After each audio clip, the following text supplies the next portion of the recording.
Right, hello, welcome to another Opium Pulses video. This time we are doing a VR video that compares a lot of mobile VR headsets with each other and talks about the features, pros and cons of each one. So we are going to begin with some generic headsets that don't have an Oculus or HTC or Steam brand behind them. There's nothing on that board about VR. give me a pen. It's kind of off shot. That's fine, carry on. So welcome back.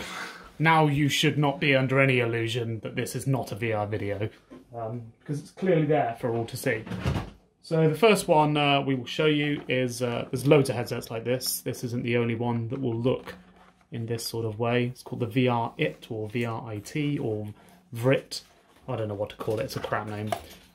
Basically it opens up and you've got a mechanism here for your phone to clip into. It's fairly large, most phones would fit into this. Also have these magnetic strips, but I think that's just to hold this down in place. And then also you have your lenses here, quite deep, but I think using these dials here you can, I mean I don't know what it's moving, but it's adjusting something, and then you have the focus dial here, which I think brings, oh, that does not sound good, but you can see it brings the lenses closer together depending on how far away your eyes are. Not many headsets have that feature, so it's nice. It's got a sort of cheap fake leather for the outside here, so if you're prone to sweating, this does not feel very nice. It's soft, but eventually it'll stick to your face. It doesn't have a very large nose piece here. But essentially this was just to show you what a cheap plastic unbranded or unknown branded headset would look like. So this would just track your movements up and down and left and right. It won't track where you are in space. To do that, they often provide you with Bluetooth controllers, so I'll just briefly show you what this looks like. You would just pair it with your phone, and then you'd have your analog stick and your various buttons, and a couple of trigger buttons here that are quite clicky. So this is, generally what you would get with these types of headsets, because they don't have their own motion-controlled joypads. They just use Bluetooth. So that's this one here. We'll put them at the back once we've finished with them. So the next one is another generic headset, but the main difference with this is that it's very Chinese, but also it has this magnet button here that you may have seen on other headsets like the Google Cardboard. It's essentially used as an action button in-game. So when you do this, it will perform some form of action in the game, which means that you don't need a controller and you don't just need to use it for head movement. You can do certain things with it, like shoot a gun or open a door, that sort of thing. This one uses suction cups for your phone, which if you've got a case or a phone that doesn't have a smooth surface, this can be quite problematic, but otherwise it's quite good because you can position the phone where you want. And again, you've got quite deep dishes for the lenses here, which you won't see on many other headsets. Here you can adjust the focus for each eye, which is quite good if you've got one eye that has better vision or worse vision than the other. And here we've got just your basic bitch sponge to go on your face, which again is soft but not comfortable long term. And the lenses are flush with the plastic inlay, which isn't very good because the lenses can get smudged and dirty quite easily. So they're the two generic headsets that I have. There's loads and loads of these. They range from about $5 to $25, something like in that range. But the main difference is some of them have the magnet button and some of them do not. Another example of a controller that would come with something like this. This comes with a lot of these that I've seen online. Again, it's just a very cheap analog stick and various buttons, and then a QR code to tie it to your headset if you need to do it that way. So that's what you might find commonly with headsets like this. Now we'll get on to a few branded ones. The first one we're going to look at is Google's first venture into VR. So this is the... Apart from the Cardboard, which was... Oh yeah, that's true. Yeah, so the Cardboard was their first real venture, but that was really more a demo of the technology than it was a physical product. This here is their Daydream. It's their second iteration of it. They only have two, but they're very, very similar. This is probably my favourite design of a headset because it looks more like a household item than it does a heap of plastic on your face. But at the end of the day, that is still what it is. So it has some, what do you call it when it's springy? Elastic. Elastic, thank you, Lewis. It has some elastic here that you open up the case, you'd slap your phone on there, nothing to hold it in place, but when you shut it, this elastic? Yeah, Elastic. It's the official name, yeah. Yeah, that would hold your phone in. You can see it's quite tight. But besides that, the phone really has free movement. Here, the lenses are fairly deep, but not too deep. And on the inside, they've got about the same amount of distance between your face and the lenses. This is probably one of the most comfortable headsets to wear. It's one of the lightest headsets to wear, and it's one of the nicest. But the problem with this one that is shared with these two headsets here is that it uses a very restrictive storefront for its apps and games. So this uses the Daydream storefront, and these two use either the Google or the Play Store for their apps. And they all require your phone inside, so you would need either the cardboard or the Daydream or various VR apps installed. And this one in particular, and probably shared with a few of these, is that they overheat quite a lot, depending on the app that you're playing. And as Lewis said, the Daydream is actually only usable on particular phones. These you could use for any phone. Why is that? How does it know? It uses NFC, I think, to tie to the small phone as well. Like it's very small. if you look, well, I don't know where my phone is, but like grab a phone, any phone. This is an S10. It's just not going to fit in there, is it? It's too big. Yeah, so it will have some overlap. But this phone is what phone is this? The LG. LG what? V30. So the LG V30, this actually came with this phone as a freebie. And you can see that even with that, there is considerable bleeding of the phone on the outside edge. But it's not supposed to focus on the entire screen of the phone anyway, so it might not cause that much of a problem. But with this, which is the S10, which isn't even compatible anyway, you can just see the size difference is quite significant. So with this, you would use the Daydream store and possibly the cardboard store, but there's only about 10 to 15 phones that are actually compatible with this headset, and a lot of big apps, social or multiplayer apps, are actually starting to drop support. Like Altspace has recently dropped support for this headset entirely, so it's not even playable. So these three headsets here, all their biggest problem is that their lack of games and apps. The next one we're going to look at, so this is the Daydream Controller. It has one functional button, a touchpad. So let's try and get some focus here. A touchpad, and probably a home button and a side buttons. Yeah, oh, so it has a volume rocker. Sorry, because it doesn't have it on the headset. And like old Gear headsets, they used to have volume rockers on there, whereas Google chose to have it on their controller.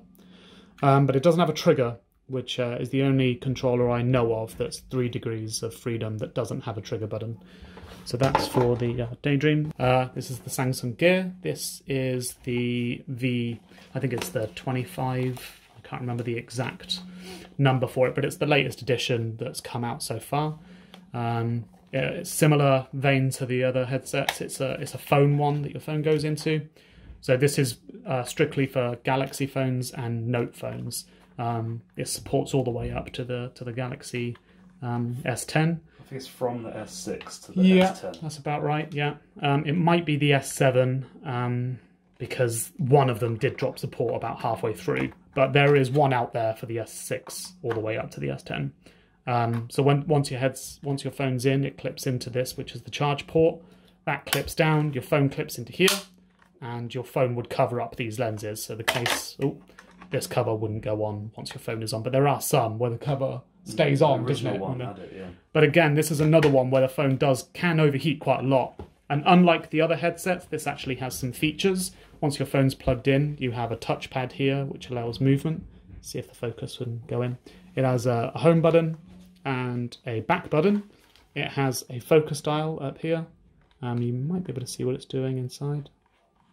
No, you can't. but it's definitely doing something, I guarantee you. As you can see here, this is a partnership between Samsung and the Oculus. So this uses the Oculus Store, which has thousands of apps and games.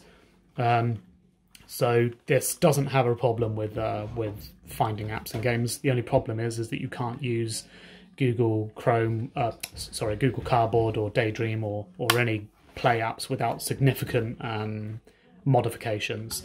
Here you have a charge port, so you can charge as you go. These are two air vents. This is very soft cushioning here. It's hard to explain what it feels like, but the only problem with it is it heats up on your face quite quickly and can become quite irritating after a while. Here you have a proximity sensor, so it knows when it's on your face and will only turn on when it's on to save battery. It's got quite a good gap here for your nose, so it doesn't rest against your face too much. It's a fairly good headset, and I'd say for people that want to use their mobile phones and not pay for more expensive ones, this is probably as good as it's going to get, particularly because it uses the Oculus Store and because it has extra functionality that the other headsets don't have. As for a controller, we have a much better controller in my opinion. It's, again, still only 3 degrees of freedom, but it has the volume rocker on it. It has a back button, menu button, a touchpad, a button inside the touchpad, and a really nice trigger. It's a very good controller. The main difference between them is the trigger and the fact that this one uses batteries, whereas the Daydream uses a micro SD charge port. USB. What did I say? SD. Sorry, yes, micro USB charge port. So there's a pro and con in both of those. It all depends on what you would like, but I wouldn't base your choice on purchase based on the controllers. So that's for the Gear VR. Again, these are mobile headsets. You need to put your phones into these. Next up, we have the first standalone. So this means you don't need a computer and you do not need a phone. This is the Oculus Go. As I said, their first standalone headset. It doesn't need a phone, doesn't need a computer. It just has the hardware built in, but it does use mostly mobile phone related hardware like a Snapdragon graphics card, and you know, I don't know how much RAM it has, probably 2, 3, 4 gigs, something like that. Again, proximity sensor, so it can tell when it's on your face. You literally pop it on, it turns on straight away, you get straight to the Oculus Store. You can charge as you go. This is a micro USB again. There's a jack port here for you to put headphones in. It has a volume rocker and it has the power button here. It's fairly heavy for what it is, and it can overheat at times. I used to have a fan blowing at it all the time. Sorry, this is just the charge cable. And I myself didn't like the sponge around the outside. It's essentially the same as the sponge that you find in this, but with just some nice material around it to make it feel more luxurious and more expensive, but eventually it just warms up the same as any other sponge. Here you have, I can't remember what they call them. Let's get all this flump out of the way. These are speakers here, so you don't actually have to plug anything into them. They're not great speakers, and they don't give you great surround sound, but if you don't have speakers or you want to be able to hear what's going on around you, it's a good alternative, and it means that everything's in one. You have no wires whatsoever. You plop this on, and you're in a virtual space. And again, it uses the Oculus Store, so you can buy, download, or play any game that is built for this hardware. The Gear VR and the Oculus Go use very much the same storefront and very much the same games. There's only a few that don't go between. And as for the controller, again, this is 3 degrees of freedom. This is probably, I actually prefer the Gear controller, but there's not much difference between them. The volume rocker is on the headset, so you don't need it on this. You've got your menu button and your back button. You've got your touchpad with a button underneath and a really nice trigger. Again, this uses 1 AA. Lasts a very long time though. Both, in fact, all 3 of these controllers have quite a good battery life for their controllers, but it doesn't track where you are in space, only which way you're pointing. It's like a Wiimote in that sense. The last, but definitely not least, of the 6 that we're reviewing today This is the Oculus Quest. You might have seen that we did a video on it very recently. This is another standalone, but a much more powerful standalone. It uses 6 degrees of freedom, both in the headset and the controller. It has 4 cameras for inside-out tracking, so it knows where you are in space. It knows what is in front of you. And unlike the other headsets, these cameras can show what is going on outside around you. So if you go outside of a safe space with the headset on, these cameras will turn on and a black and white image will show everything around you. Again, it has the speakers in the I don't know what you would call this. It has the proximity sensor, which this time you can't see. Oh, you can actually see it. It's there at the back there. It has a much bigger line of view, field of view, sorry. It has a focus bar here. This is a volume rocker. It has, this time it's USB-C charging, and it has 2 jack ports this time. I'm not quite sure why you would need 2 jack ports. One for a mic? One for a mic, yeah. That's a good point. I don't actually know where the mics are on these. Might be this little dot next to the power button. I mean, if it is for a mic, does it even say... No, it doesn't say which is which, no. Maybe it's just if you have a short wire, you can have it on either side. Maybe. Or it could be audio out, so you could have it plugged into a speaker, something like that, and then one in headphones. I'm not quite sure. So unlike any of the other headsets, this uses its own store, much closer to the Rift store and much closer to the Rift games. There's only about, probably coming up to 100 available right now, but it's growing every day. We do a lot of reviews on the website for Oculus Quest games, so if you were interested in the headset and wanted to see what sort of games you would get, you can look at those. We've done 30 games so far.